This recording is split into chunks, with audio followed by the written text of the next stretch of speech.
Hey, what's happening, y'all? Y'all know what time it is. What's today? Thursday. No, Spears and Steinberg Day. Oh, I like that. Yeah. Like it's a fucking holiday. Yeah, Spears and Steinberg email podcast day. Thursday. Thursday, yeah. Okay. So without further ado, as I said, you could hear the wonderful echoes in my, Palatial mansion. yeah. So, Figaro, Figaro, Figaro, Figaro, Figaro, Steve. All right. Coming out of that in 3, 2, 1. For my girl Farrah. Farrah, I'm glad to She just sent you this. literally. Yeah. Yeah, I'm glad to hear from you, baby, because sometimes I feel like you get a little upset with us. Maybe me sometimes, and Andy. And sometimes you take yourself out the game. So the fact that you have emailed me lets me know you are still in this. SOS to my girl Shamor. Baby, it's been a minute. You have not written us. I'm worried about you. Please, if nothing else, send me an email just saying hello so I know you're okay and you're still with us. Where you going, Andy? Keep going. Oh, okay. Farrah, this is from Farrah Wright. Who gives a fuck about HBCUs? The election is less than a week away. My anxiety is high and my patience is low, so bear with me. Andy, you mentioned that you have to watch all news media, and yes, you are right about that. However, at what point do we call out Fox News? Is there a top news story? In most cases, yes, it's negative against Trump, but you are what you fucking are. And all the other news sites will cover the story. Fox News will cover if Santa is black and rubbed his BBC on the baby's chimney stocking, or if Hunter Biden did a line of coke recently. You asked Aries, what has Trump done that was so bad? Below are just a few things. Withdrawing from the Paris Climate Accord, unless you have a better idea for climate. Not bad. Fighting climate change. I'm gonna go not bad. Withdrawing from the Iran deal. Marginal. Taking every fucking step to overturn the Affordable Care Act, which could fucking happen with this Karen-looking bitch takes over Ruth Bader Ginsburg's seat. It's that one's ridiculous. Not ridiculous in a bad way. Like that one's bad. November 10th, they could shut down Obamacare. That's still part of the Affordable Care Act. So That would be bad if he did that. Because we know millions of Americans, they gotta get better. They've gotta get better. Using the office of the presidency to make his companies richer, i.e. the hotel. He has a few miles away from the White House. He has a hotel a few miles away from the White House.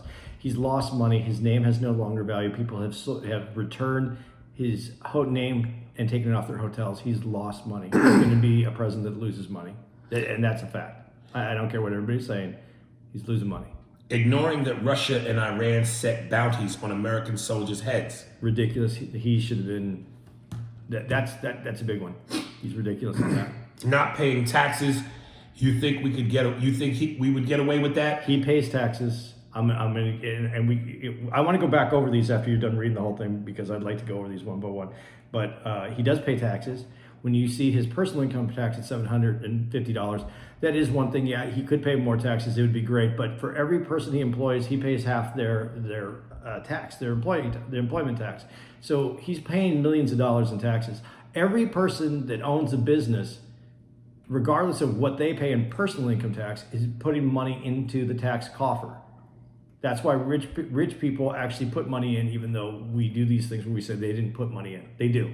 But when you put corporations together, LLCs together, you're putting your personal profit off, but you still have to pay your business taxes. And that's millions of dollars in Trump's case.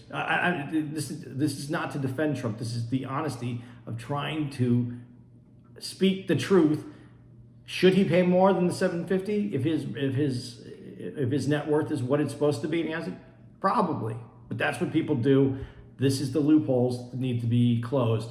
Instead of just saying he does this, we need to say we want a president who's going to close these loopholes so that the American people aren't being fleeced while rich people figure out ways to hide more money. Okay. And then she says, ask Noxeema Jackson, and then puts in parentheses, name that movie if you can.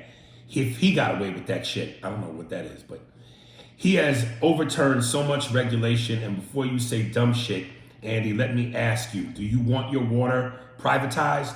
Do you want companies to lax on how they take care and process the meat you eat? Below is Trump's exact quote on Mexicans. It's verbatim. So give your $10 a lot of money to that orange motherfucker, not me. When Mexico sends its people, they're not sending their best. They're sending people that have a lot of problems, and they're bringing those problems with us. They're bringing drugs, they're bringing crimes, they're rapists, and some, I assume, are good people. And your pedantic bullshit doesn't cover Trump outright saying Mexicans are rapists and criminals if you still try and convince people he didn't say what he said about people you're supposed to be half related to. Half Mexican, half Jewish, right? Then I wish you endless dreadnoughts in your beard. I hope that shit gets caught on your woman's pubes during oral sex if you still try to spin that direct quote. To quote... That wasn't a direct quote. You're not getting the whole quote. There was a pause. Then he says it. It is not a well-spoken, any kind of... It's not intellectually... he didn't intellectually speak that well at all. That isn't the quote. I am half Mexican. There is Latinos all over this country for him because what he wrote, what he said was interpreted one way. The media continue to put it out one way. That isn't the quote. Trump has done enough that he should not be president. But call him out for the things that he's done. These are called feelings that you're throwing at me, not facts. Well, I'm going to read the rest of this. And then I'm glad you wrote that, sweetheart, because as I was listening to that episode today in the car on the way to the airport to pick Andy up, about that specific quote, there was something that I went, shit, I wish I said on the podcast that I didn't say, but now that you bring this up, I get a chance to say it. But I'll wait till I finish reading this. To quote / remix the current First Lady's word on Christmas decorations, Aries, if you can, love, please help me with the Slovenian accent. This is going to be a horrible attempt. Just do it as Arnold. Who gives a fuck about the HBCUs? Who gives a fuck about the HBCUs? Why is Trump golden? Why is this Trump's Golden Penis Award when asked about what he's done to help the black community? Do we not remember that a lot of young black folks are drowning in student loan debt acquired from these higher learning institutes? Why the fuck do people like Andy expect me to instantly get wet panties when it's mentioned that Trump is giving HBCUs some bread? How does that act, which was a program he just continued from previous administrations, Bush and Obama, help that? That's not true.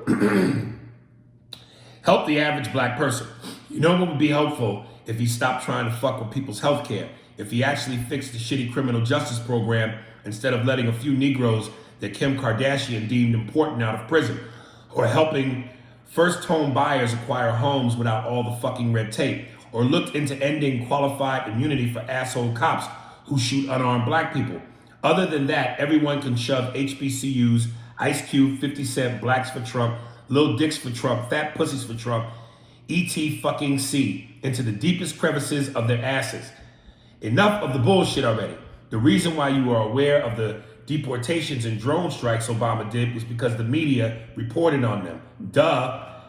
You want to say something? Yeah, no, they didn't. It didn't make the cycle of news the same way bullshit comes up. If you really reported on the amount of people and civilians that were being killed in drone strikes, it would have been a blemish and it would have been pulled back. That isn't what happened. Be honest. Stop being feeling. Be honest.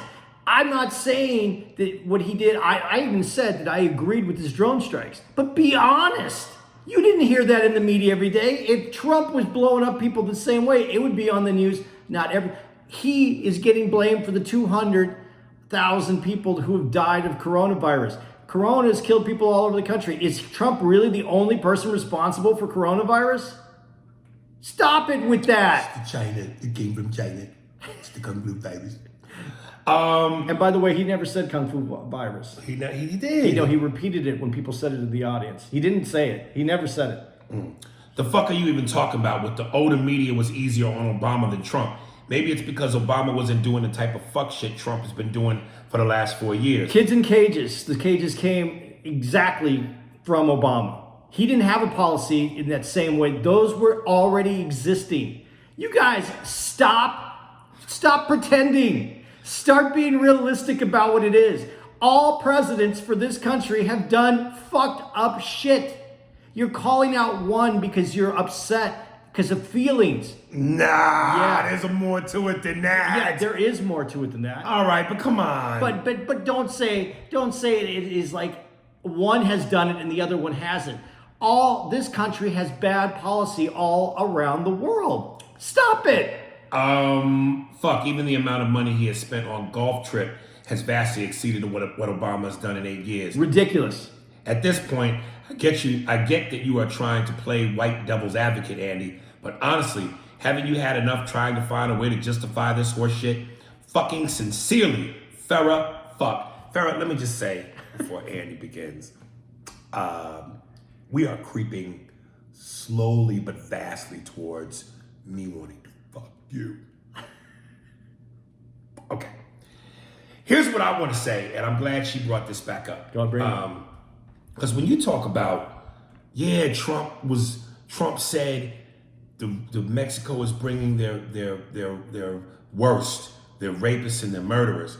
And I'm saying to you, come on, man, wink, wink. We know what Trump is doing, though. It's the dog whistle. Because let's be honest, are some of the people that are coming from Mexico rapists and murderers? Yeah, I guess. But that's not the majority. The majority of the people that are coming here are hardworking people that want a better life and who aren't rapists and murderers. So why not focus on that as opposed to playing towards the fears and the anger that he know his base has towards Latinos and who are inherently racist. And by saying that, they finally have a voice to represent how they feel because they go, they're taking our jobs.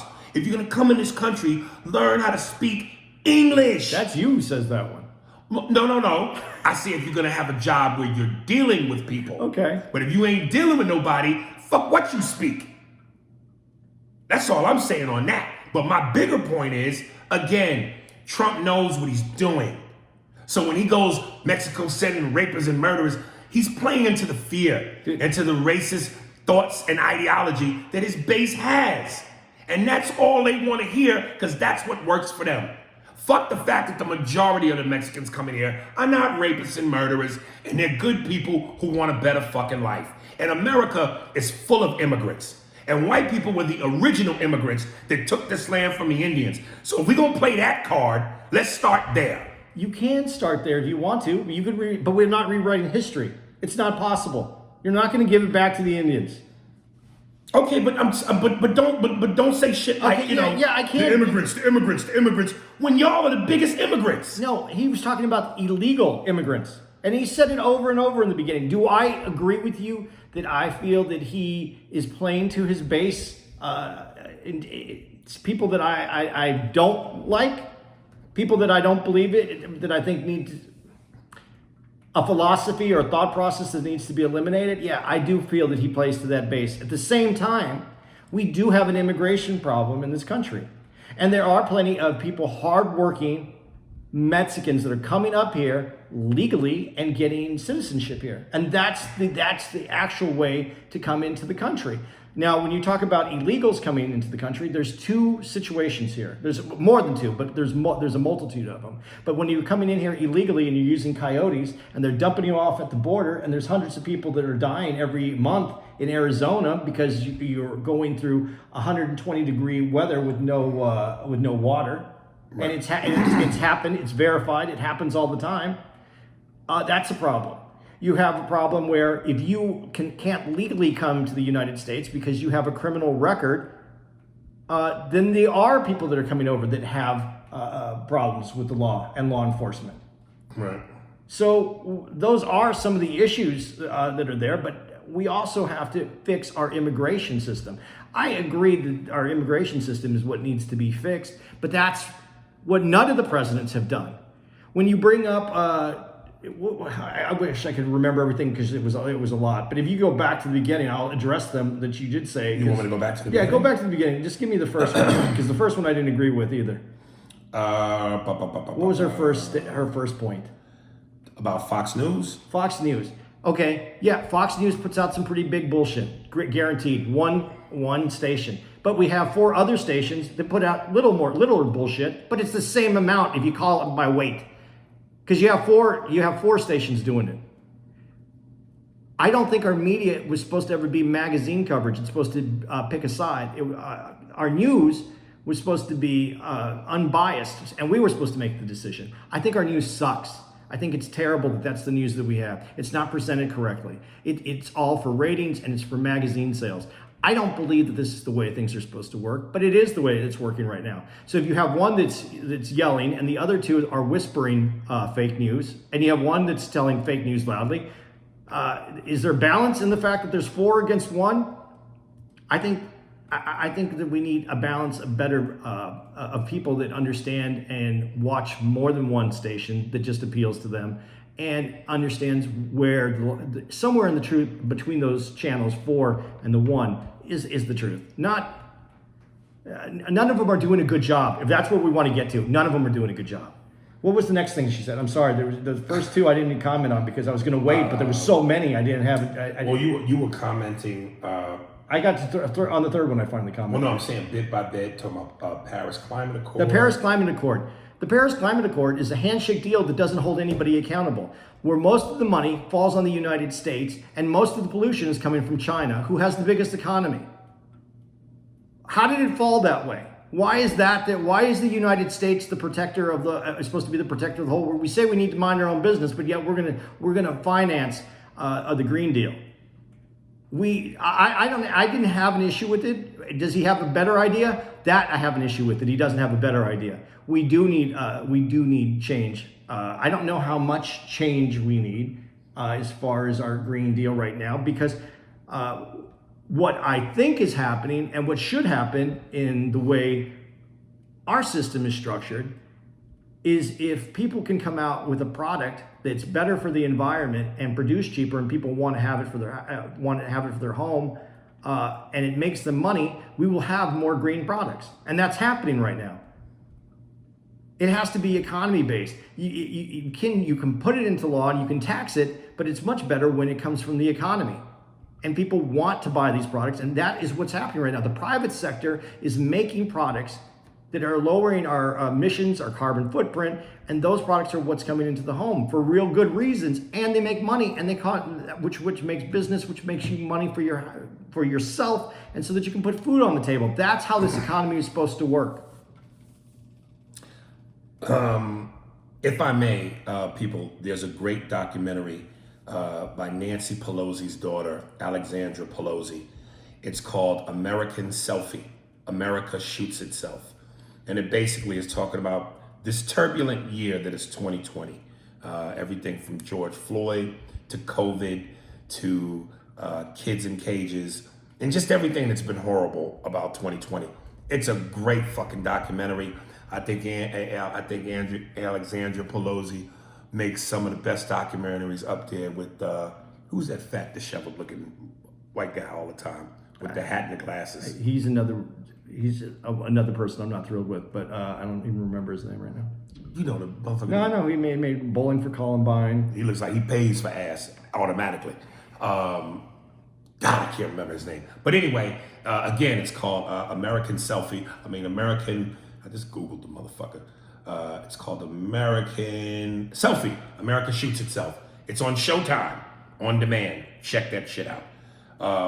Okay, and then she said, wait, there's some other points later. She said Trump's criminal justice reform, which he actually passed real criminal justice reform when you said that. And why is it on him when there's been presidents all the way through this? The Clintons ruined it. And then we had Bush. And then we had Obama. Why didn't they make the changes? We actually had them, whether you like the changes Trump made or not, whether you think it's enough or not, the two presidents after Clinton didn't do anything. When money's given to HBA, I can never say those initials right. What is it, HBCU or something? HBCU schools. HBCUs. He did it. No one else did it. Well, why is that? You're angry because he did something. I asked you, what did he do? My question here is what has he done that has what laws has he passed that have been bad for Black America? That's what I asked. What laws? Do I think he's good for Black America? No, I don't. I asked you what laws he's passed, though. That was the question that I asked. So when you came out with a rant, be honest about what your rant is. You're wrong. I'm looking for this real quick. I hope I can find it. The young lady sent me something, and she's preaching to the choir because I'm the one that's been singing the praises since forever. But I love the way she found what she found and strung it together. Please forgive me. Steve, you'll tighten this up. God damn it. Oh, here it is. Okay. She says to me, and again, I'm gonna beat this motherfucking drum till it can't beat no more. Oh, this is Obama again? Yes, goddamn it. Yeah. Yes, goddamn it. Because again, when you silly Negroes go, what did you do for us? Can Steve play the president song while you're doing this? Dun, dun, dun, dun, dun. Yeah, Steve. Matter of fact, play the Hail to the Chief. Yeah, that's it. While I'm looking for this motherfucker. Coming out of that in 3, 2, 1. She goes to me, you talk about this all the time. Here's some data to put hate in your back pocket. Niggas born in 1992 were on their parents' health insurance until they were 25. Always are the ones on Twitter asking, what did Obama do for the Black community? Your mama bought a brand new car and got $7K in trade value in 2009 after Cash for Clunkers. Ironically, that's the car she gave you when you were in college. You're still driving it now. Those big ass tax refunds y'all get for having kids, Obama did that too. All those Pell Grants you got in college that you used to get a refund so you could buy a MacBook wouldn't have gotten it unless Obama expanded the program in 2010. He gave you 62 black federal judges. It's only been 228 in history. He allowed former felons to qualify for SBA loans. My brother got one of those. He fucked it off, but that's beside the point. The incarceration rate of black people was at its lowest point since the crime bill during his last year in office. It's back up under Trump. He created an entire program to ensure that HBCUs got federal funding. He gave HBCUs $4 billion of federal funding a year. How come you guys? I have never heard about that. Well, you heard about it now, Well, nigga. I want to see it though. Okay, yeah. I like it though. You goddamn right you do. Okay. He took military grade equipment away from police officers.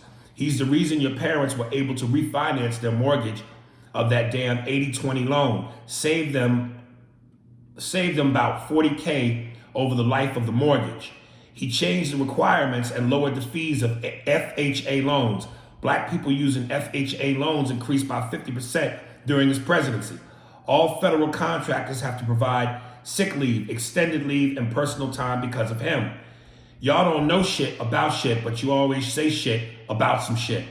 So to all you niggas who said I didn't do anything for you, learn to read a fucking book. Take the time. Google me, nigga. Did you? Oh, wait a minute. All my accomplishments are there. You think I didn't do anything for black people because I didn't give you Popeye's chicken sandwiches? I've done a lot for black people. And the fact that I'm black and succeeded and one of the smartest presidents ever from Harvard should almost be enough. But that's okay, because the goal is to get better. And if you niggas learn to read and pull your pants up, you'll be better. I'm out. Fuck you niggas. Did you verify all that was written there? Did you go? What did you think it was made up? I would like to know that you checked it out though. It's real, nigga. Because why? Because it's on your phone? Nah, nigga, it's real. But why? Okay, here's my question for you. This is the only question I want for you. Them was some of the stats I read in my post. Some of the stats. What do we really? No. I'm just asking you, do we just believe everything that we read? Do we want more research? Anything else for Farrah? No, yeah. I have a lot for Farrah on well, this, but I'm done. 24 I'm done. minutes Yeah, I'm Farrah. done. Yeah, I'm done. I'm done with it. I do. Listen, I don't even know how to express this because I don't want Trump. in the White House. But it seems like you do. No, it doesn't. I know you don't. I'm pulling your nuts. No, I know you because you know me afterwards and you know what we talk about. But to the people listen to me when I say something, I'm trying to state what facts I have read and went back and made sure that those are it. I don't know. I think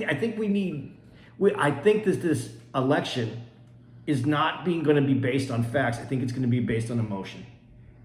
And I think we need to get back to facts and do things for the right reasons, not just emotion. Because I can say, I mean, and I love Fact. it. Trump colluded with Russia. No, that's Fact. not a fact. It is a fact. No, it's not. There's plenty of evidence that shows that never happened. All right. Ready to move on? Colluding with Russia. Let me ask you a question. Who sold Russia uranium? Donald Trump. No. I don't know. Who? You don't know. I don't know. Clinton and Obama put a deal together to sell uranium at the end of Obama's presidency. Again. This is why I stay in the shallow end of politics because I don't know how to swim in the deeper end. So, but when we say Fox News and then we say the other ones, we never hear about that anymore. But we're going to hear about Trump. So all the news people, CNN, MSNBC, Rachel Maddow, Chris Matthews, all the political pundits, Wolf Blitzer, what's the good-looking gay dude? Anderson Cooper, they all lying when they report he colluded with Russia. They lying. The report that they colluded with Russia? That he colluded with Russia. They lying. No, they say he was investigated for colluding with Russia. There's been investigation after investigation. How come when there's a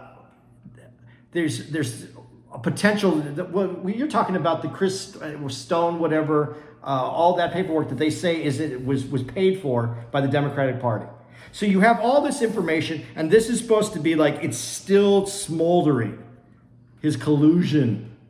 But Hillary's emails, those are ridiculous that we have ever talked about. That she was the most investigated person in history, and no one ever found anything.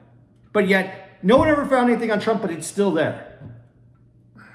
Again, dude, But why can't we talk about it in facts, not in emotion of who we like and who we don't like?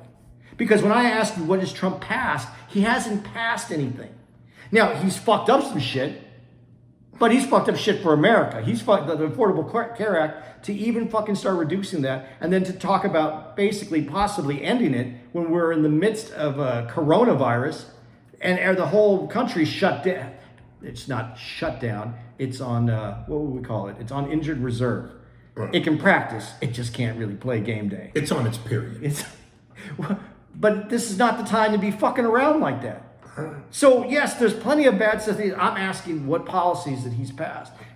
That's what I would like to know. Because there's been a lot of bad policies for people of all colors in this country that has been passed in the last...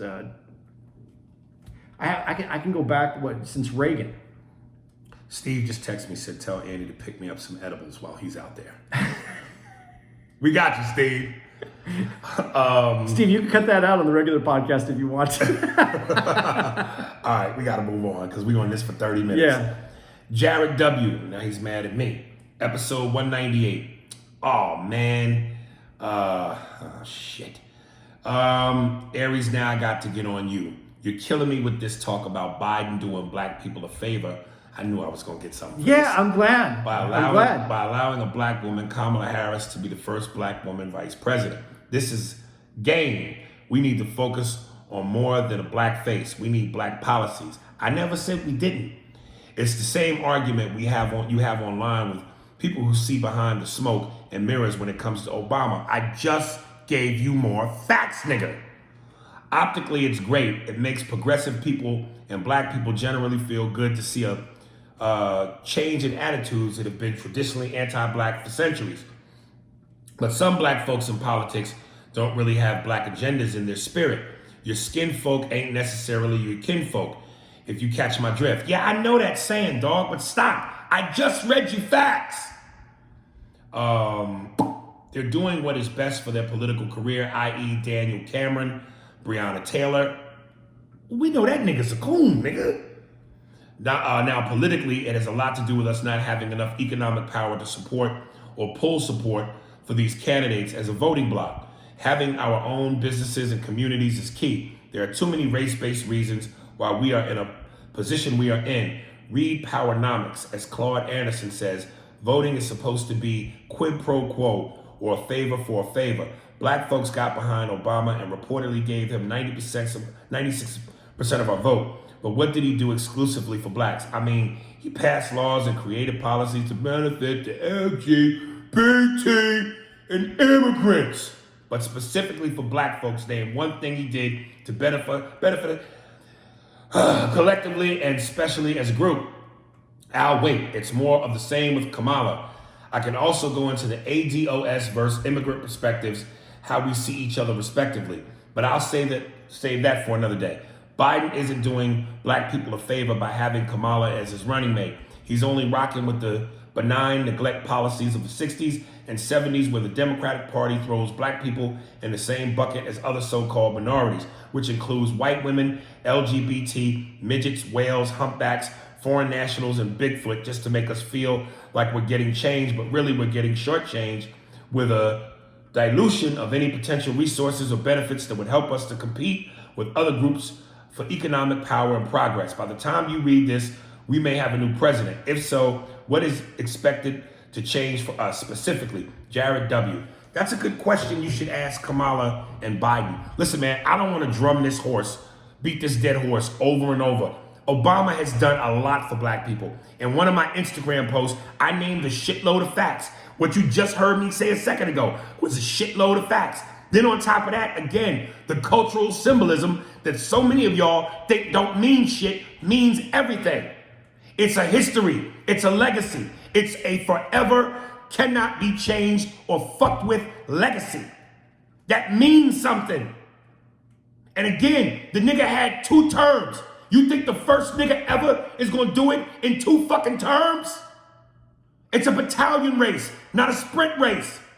White people have had 44 presidents to get it right. We've had 1. He only really had half a term. Obama? Yeah, because I was half a nigga. no, his first half of the term, he had the Congress that he could get shit passed, and then they lost the Senate, and then that was the fight after that. And the first half of his term, he was trying not to let this country go into a depression. This is where, like, when I say I disagree with Obama on some stuff, I do, but I don't know. I think if you would have had Bush for 4 more years, we would have had a depression. I think there was no one more excited for him not to be president than Bush, because I didn't know if he saw a way out of it. Obama came in and very, very methodically brought us out of that recession. And by the time there was a possibility that he could have made changes. He didn't have a Congress anymore. So I think it's disingenuous when we say when someone in the black community says, what did he do for us? There was plenty that's been done. And when he said exclusively for us, I mean, did you really think there was going to be policy because there was a black man in office? It was going to be exclusively for black, like he was going to tell white people to stay home that week, and again, this was all black week. And again, you got to remember, this is America. The rules are different for us.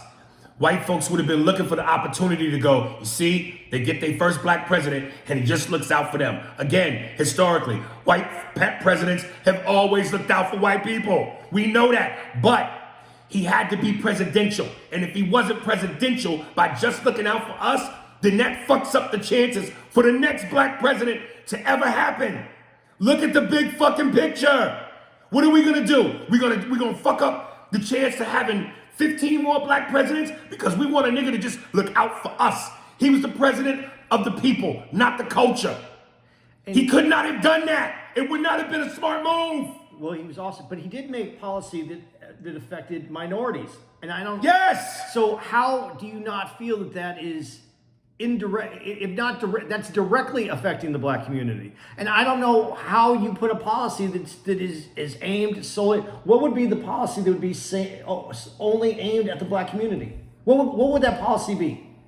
I'm asking you, right? I don't know. I'm not looking that deep into it because I know in terms of what he was up against, the resistance that he was up against, the fact that he was fought tooth and nail on so much, which we know there's some racial undertones to that.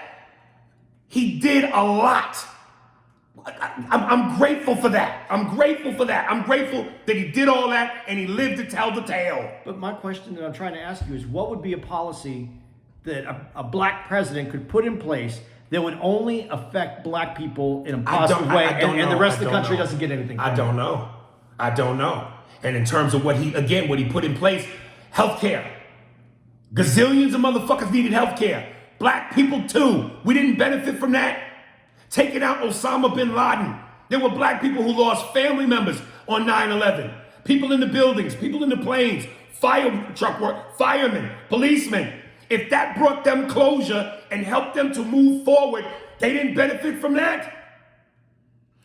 I think if you would... And despite what some of y'all want to say in hatred and ignorance, yeah, we got black brothers and sisters that are gay, lesbians, homosexual men, transgenders. If what he did helped them, isn't that kind of helping us too? They part of our family. I think the only thing that could have been done that would have been solely, and it wouldn't have been solely for the black community either, but I think the way we redlined the country, I think that could have maybe been beneficial. Look, my bottom line is still this. Historically, white people have always looked out for one another. Historically, it's in the history books. Despite what they've done, despite the wrongs. And I'm not saying that there are white people going, oh yeah, that's acceptable. Yes, the white people can recognize, yeah, we did fucked up shit. We don't believe in that. We don't stand for that. We know that was wrong, but it was what it was and it happened. Black people, why can't we stand behind each other despite what you think Obama didn't do? Why can't we do that? Oh, goodness. This whole fucking podcast episode is almost about fucking this shit. Miles Wardlaw, the Comedy Store documentary, 1 through 5. Hey, something different. Yeah, you scared shit out of me. Hey, Aries, I think you had me confused with another guy's email about the Comedy Store. Yes, I have listened to you guys talk about the Comedy Store doc on the last podcast or two. This is my first time emailing you about this topic. The other guy who emailed you in about it was not me. Laughed my ass off. Ooh, I have emailed in 4 times after that you didn't read on the pod. So I just listened to the podcast and stopped writing until now. I have watched all of the Comedy Store doc episodes 1 through 5, $10 lot of money. I've seen all these corny ass so-called new comedians who are not funny at all. They are the most hacky cornballs I have ever seen. I am not sorry. They are not even 1% funny to me. They have no real skill or talent. They have no setup, no stories, just blah, blah, blah punchline with no real substance to their comedy. I hate the Joe Rogan fanboy comedies.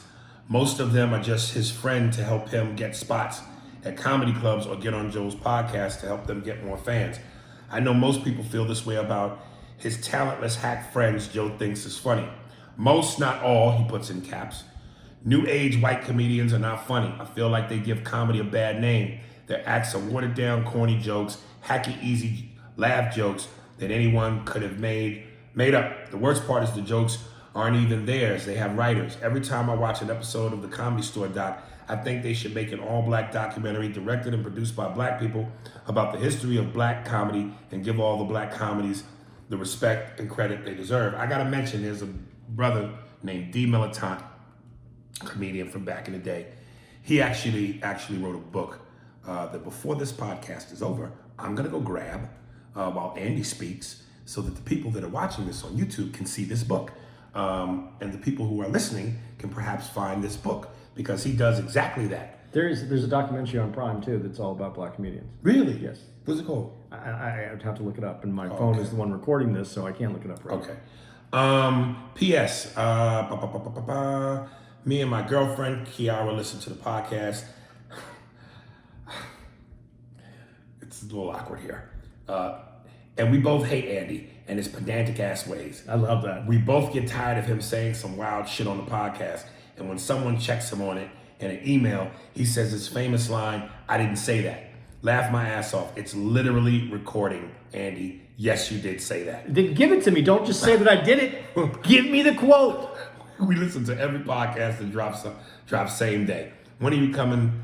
When are you coming? Go Chicago to do stand up again. And then he writes after that $10 a lot of money. Peace, Miles W. We're gonna be there pretty soon. End of January. Is that yeah? End of January. Yeah. So there you go, brother. And yeah, like I said, D Militant has a book. Andy, take over for a second. Let me grab this book. Okay, and what's this guy's name right here? This is Miles Wardlaw.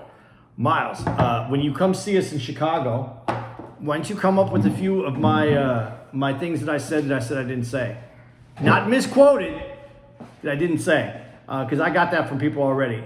They tell me that that's not exactly what I said, but I'm gonna say I didn't say it. Yeah, if I didn't say it, I didn't say it. Aries is gone right now, so what do I want to talk about while Aries is out of the room? What's going to make you mad? Oh, yeah, that's what I wanted to know. Who are these guys that you think are horrible? Because Joey Diaz is one of the biggest guys that Rogan had on his podcast. Joey's not. I don't think Joey's horrible. I don't know which guys these are that you're. Unless you're talking about some of the newer comics that were there in the beginning, but I don't know anybody. Listen, I'm never gonna say. Look, there are people who aren't my cup of tea, but again, I'm not gonna say anybody's hacky. I'm not gonna say. I'll put it to you like this. Like I said, whether he's your cup of tea or not, whether you're Carrot Top or whether you're fucking Dave Chappelle, your job is to go make people laugh, and as long as you get the chuckle, you are in the club. And you have earned the right to be called a comedian. It's all subjective, and just because it don't work for you, don't mean it don't work for somebody else. And that's the beauty of the game, baby. But I'm kind of curious as to who he's talking about, because he's not even having any of those comics on anymore. He doesn't have time for any of those comics.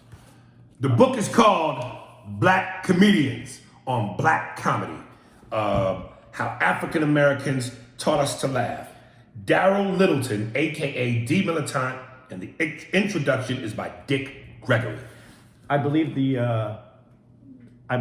doc that I'm talking about is How They See Us. How They See Us? Yeah, it's called How They See Us. And it's a comedy documentary? Uh-huh. Based off the How They See Us about the Central Park Five? No. That's what that was called. No, but I think there's a doc, it's something like How They See Us.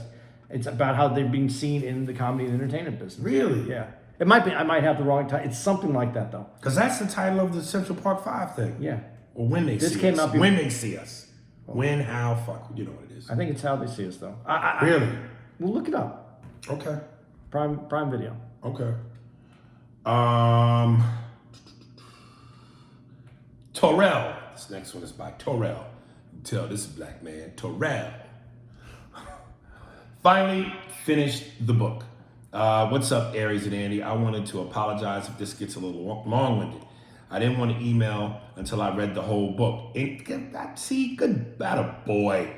Anyway, Aries, I've been a fan of yours since the Mad TV days. You are definitely in my top 5 of comics. I've watched Hollywood Look I'm Smiling probably 10 times, and I still die laughing even though I know the punchlines. Oh, and you're funny too, Andy. Laugh out loud. That was a callback to an earlier episode when Andy said he would be offended if someone said that to him. But honestly, Andy, you're cool. I like you. You're one of the good ones. I'm not really a podcast listener, but once I started listening to that Blue Magic, I was hooked. Like Pepsi, that's a brand name. And they know that, even if they don't know me any more than the chairman of General Mills. I love the rapport between you and Aries. It feels like just two friends having a conversation, and that rawness is what drew me in. My Mount Rushmore of episodes is, of course, the Pussy Podcast, the Kyla Lacey episodes 90 and 91, the 80s episode, and the Rocky episodes. I know I cheated. There are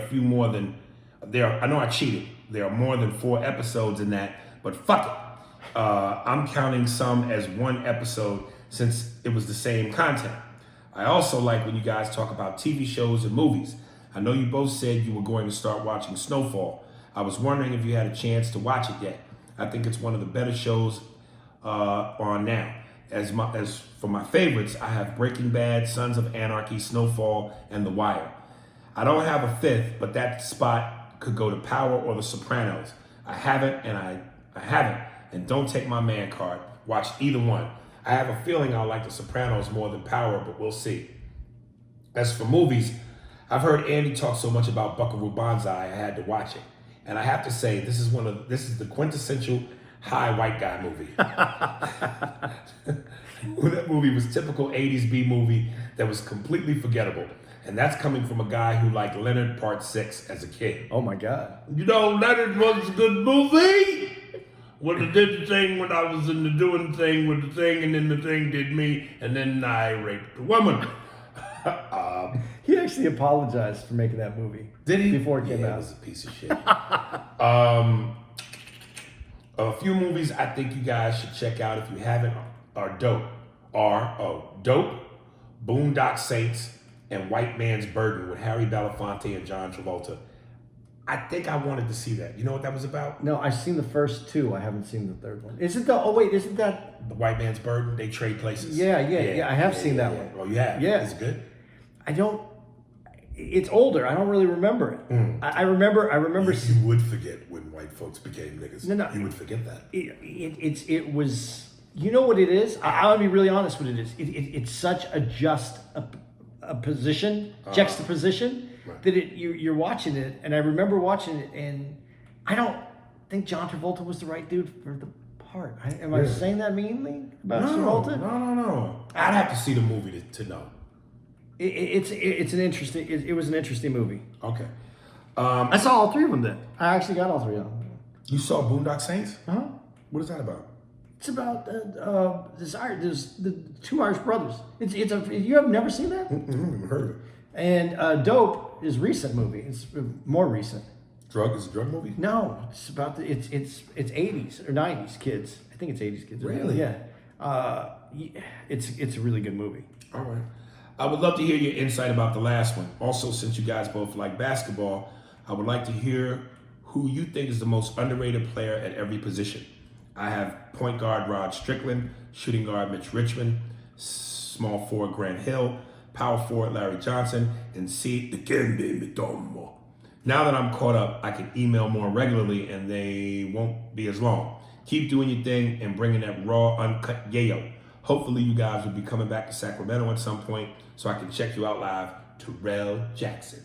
Could your name get any blacker? Terrell Jackson. Put your dick on the table. All right. Underrated point guards of those guys you named, I don't know if Rod Strickland was underrated. People pretty much respected him. Mitch Richmond was a beast. Grant Hill, if he didn't get hurt, would have truly been one of the greatest small forwards ever. He still was great. Yeah, but his career was so. It was in a minute. He would play and then he'd get hurt, and he'd play and get hurt. But when he was in Phoenix, even older, he was great. Yeah. Larry Johnson, grandmama, same thing. Before that knee injury or whatever it was, the surgery, he was a motherfucker. And Dikembe Mutombo was Dikembe Mutombo. Feel like to me, Dikembe Mutombo was always just known for being able to block and wave the finger. I don't know how dominant of a center he was. I think there's a lot of centers that you could go.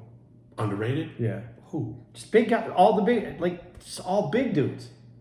You don't think that the centers who we name got the accolades they should have got?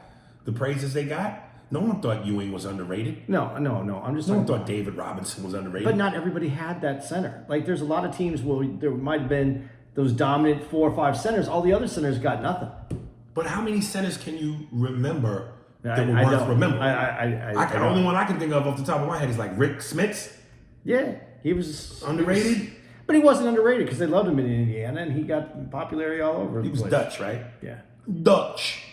I don't even know if that's an accurate assessment. He was Dutch. Aren't they famous for sticking their finger in the dike? Can you say that today? Stick your finger in the dike. Yeah. What the fuck is wrong with you? Stick his finger in the dike so that he prevented from flooding. Stick your finger in the dike. I don't think you can say that anymore. That was from Scarface. Yeah, I got that. Pelican. Look at the pelican. Oh, the pelican. It's the pelican flag. Okay,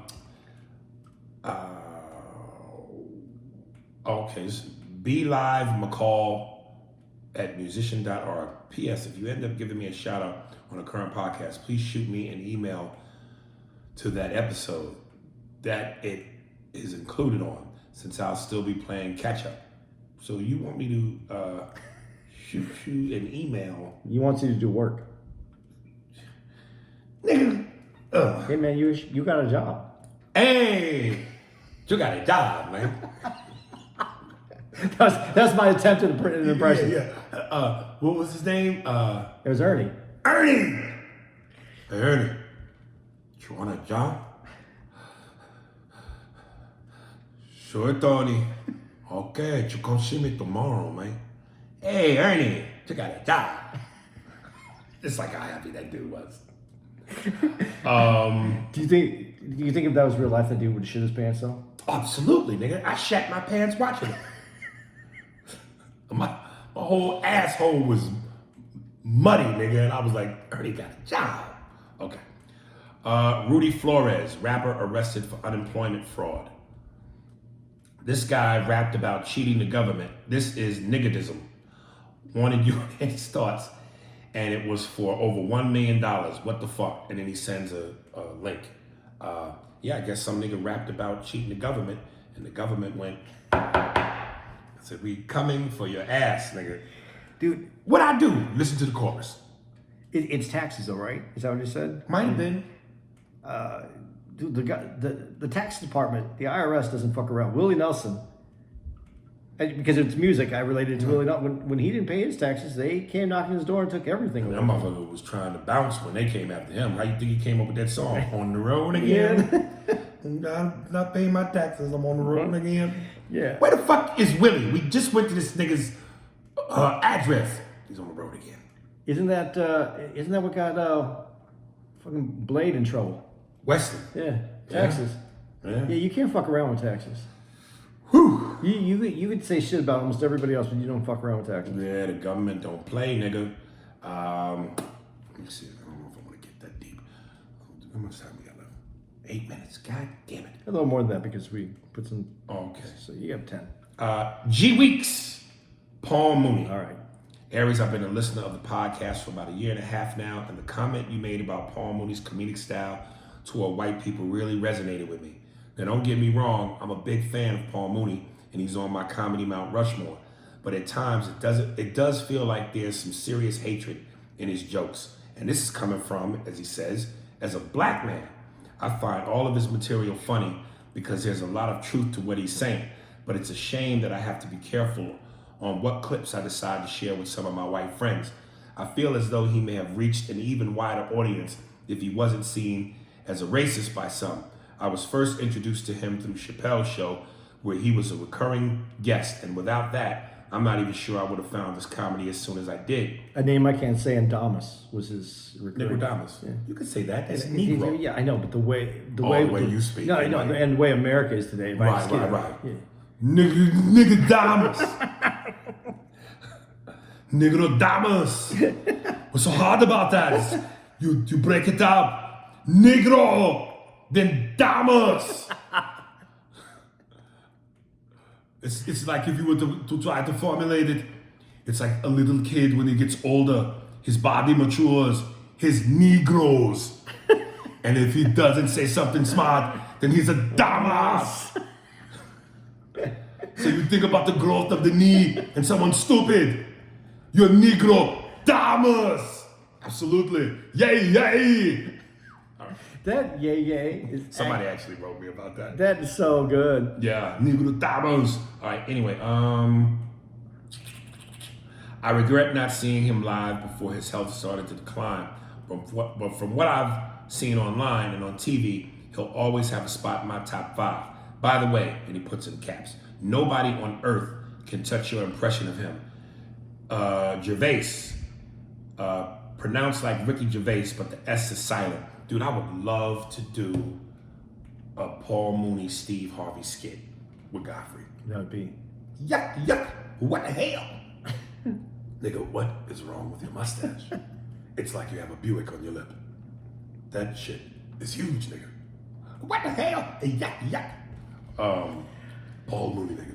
Paul goddamn Mooney. Dude, I don't think you should hold back on what you show your white friends from Paul Mooney. No. Matter of fact, I think you should show it to them and see if they still your friends. Yeah, I'm serious about that because there's nothing Paul Mooney has ever said that wasn't based in fact. Right. So fuck that. Right.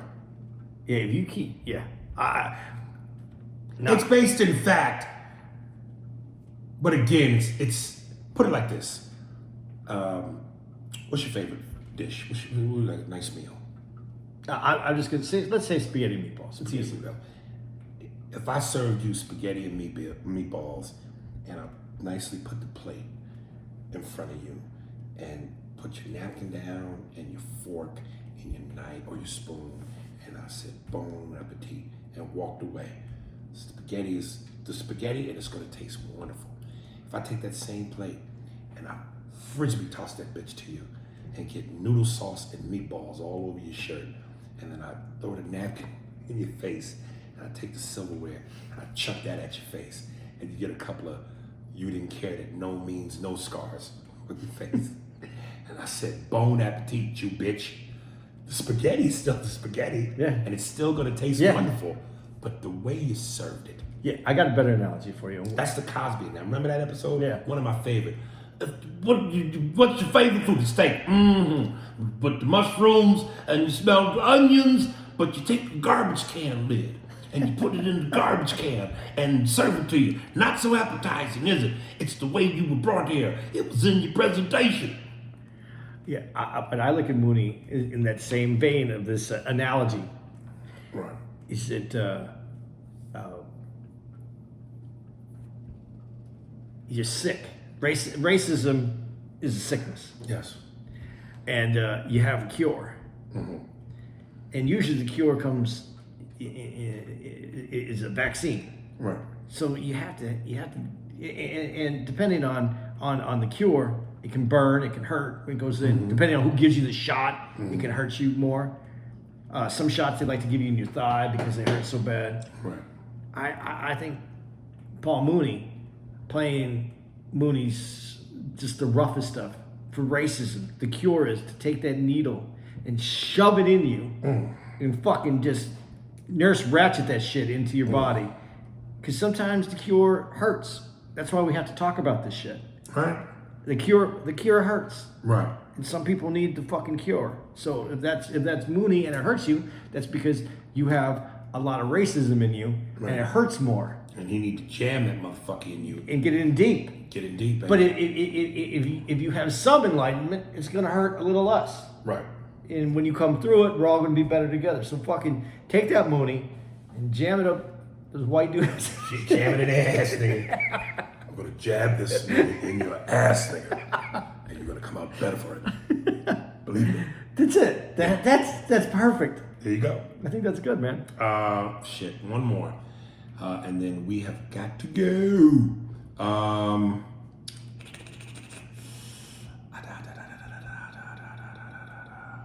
trying to get to my man who I like but don't like, but like. You know who this is, right? Is it Sergio Rashad Simmons. Oh, Rashad. Okay. Yeah. And folks, you've heard this podcast enough now to know who Rashad Simmons is. You know who some of the players are. Farrah, Shamar, Coach Cole, Leslie V, Autobot, Leroy Jackson. Even though we haven't heard from him in a minute either. Sergio Shawshaw. Just to name a few. FF Mob 332833. You're gonna have Sergio Sosa on next week's episode, though, right? I think so, yeah. Yeah. Okay, good. Rashad Simmons. He's part of the club, but he put it like this: he's with the team, but we won't give him a uniform yet. Everybody else got the same uniform, and this nigga's playing in his junior high school clothes. Couldn't you have just given him like the uniform, but it doesn't have his name on the back yet? Nah, nigga ain't ready for a uniform. I like this nigga, but I do not like this nigga. But I like him though. So he gets called every year for spring training. He just doesn't always make the Yeah. team. Did you ever see this movie? And talk about when we talk about movies, we really should quit bullshitting and do some Leonardo DiCaprio's. because he's really a beast. You ever see this movie called This Boy's Life? Yeah. What a great movie. Yeah. I mean, between What's Eating Gilbert Grape, Basketball Diaries, and This Boy's Life, DiCaprio, that... If you would see Revenant, I can't do it. dude, yes you can, man. If you give yourself 20 minutes to get into that movie, In the woods, dude, in the I don't cold give a water, shit. in the bear. I don't give a shit. That movie. It's that good? Mm-hmm. And it's just what, him and Tom Hardy, right? No, man. There's a lot more going on in the movie. It is slower, but dude, the way that movie. I know you said you don't like any movies in the snow, but the performances between him and De Niro, and at one point, DiCaprio's bitching because he wants sneakers because he's on the basketball team, and De Niro, being an asshole, won't let him get the sneakers. So they cut to him playing in the gym with dress shoes on, and this nigga's sliding all over the court. That's Rashad Simmons. He's on the team, but this nigga's playing ball in dress shoes. Yeah, his shoes haven't come in. Yes. Nigga, and he puts in bold letters, you're Aries Spears. Nigga, you're Aries fucking Spears. See, this is why I like you, Rashad, because you start off sometimes saying nice shit, but then you'll slap me with a handful of fecal matter and then tell me, it's facial cream. Sorry, I got a little COVID. All right. Nigga, Aries, you're fucking Spears. Nobody's life is perfect, but fuck your Aries Spears. Mad TV, Def Jam, Blueprint of Comedy, fucking Aries Spears. Jerry Maguire, half of SNS podcast, always booked working as a comedian, fucking Aries Spears. Try being an overweight, twice divorced truck driver making about $90K a year. Nigga, you make that in a few shows probably. If I can live and exist through that and alimony, I can definitely live as Aries Spears. Sneakers is coming. The sneakers is coming. Do you know what I find? I really like this dude, and I've told you this before, and he's got on me too. But I love sometimes he'll send me an email or a quick text, and it's maybe like 4 or 5 lines, and I just make him mad about something or something I said, and he'll send me 4 or 5 lines, and I'm driving right now, I don't have time for this, right? And then he just lets it go, and I was like, I love this dude, like for him to man, just throw that. He, some days I like this motherfucker, some days I want him to sleep in the outhouse. Fuck, man, right, Rashad, I think I said this before. I'm like Tony Soprano. We're talking to Jackie Jr. I haven't decided what to do with you. I don't want you dating my daughter, but me and your father was close. I haven't made up my mind what to do with you. So stay tuned, nigga. Your best friends Mm-hmm.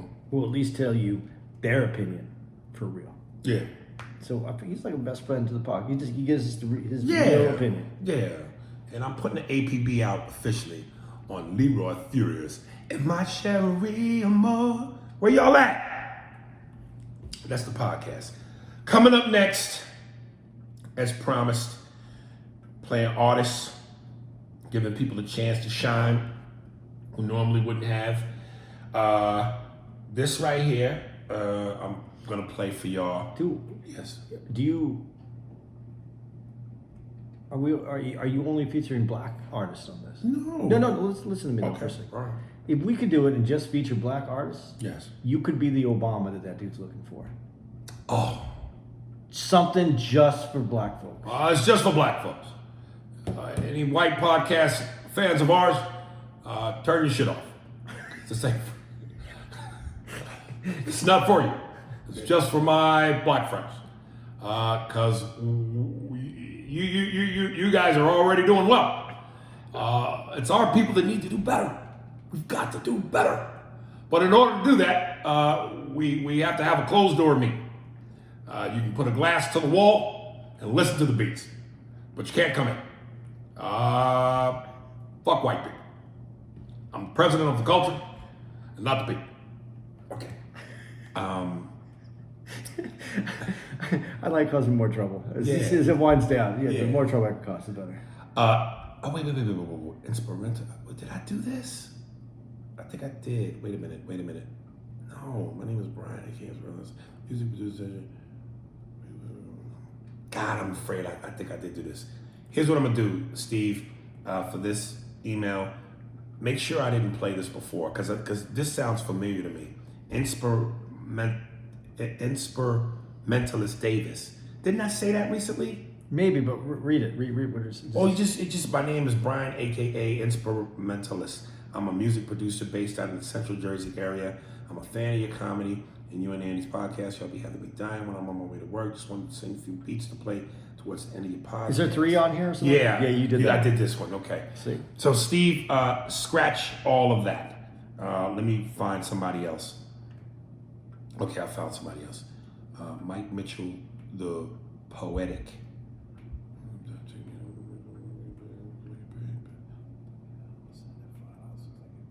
Goddamn nigga ain't sent me the money yet. I want to play your shit. Okay, let me just see something.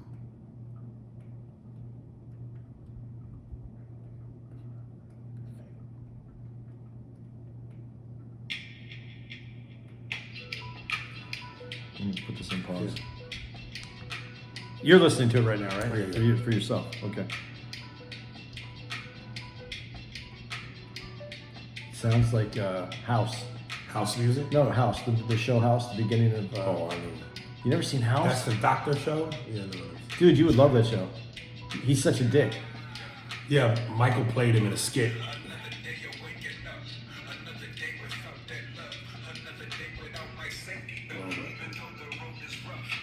Okay, I'll play this one. You can really tell though the difference between the official and you guys. There's just something. Oh, yeah. Yeah. The polish ain't there yet. Right. I just locked down on this too. Let me just see something. Wicked Flow with the D, 1 star, Rudy Flores. So now I've lost all that good black stuff that we just had. No, why? Because we just scratched that. We scratched. No, but what did you say before that? I said, oh, is it only going to be black? Is it only black artists? Yeah. So maybe it No, we could keep it. Okay. We could keep it because after the Obama, I go, fuck that. Oh, yeah. Then I can intro the person. Yeah. Yeah. Just make sure that when you hit record to remind me to let Steve know that. Yeah, because that is actually funny.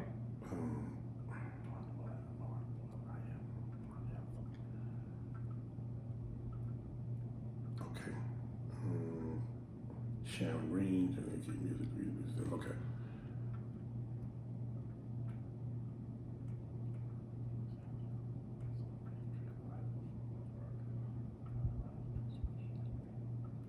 Okay, cool. Ready? Okay. Hey, Steve, a quick note. So actually, don't scratch that. Keep all the Obama stuff when Andy set me up with the Obama question. But then after I do the impression of Obama, I'm going to reintroduce somebody else's work. So this is coming after the Obama impression is completely finished. In 3, 2, 1. Coming up right now, a young lady by the name of Sharon Green, Charlize, aka Sandchild Music. Sounds like some Erykah Badu shit. Anytime you get shit that says Sandchild or anything earthy, you know she got nice feet. And her Instagram is, I was gonna say something crazy, but her Instagram is at Charlize Green. That's CHARLIZE.Green. Check out her music. The song is called Tree of Life, and it's freestyle rap. So enjoy from Charlize, aka Sandchild Music, Sharon Green, Tree of Life.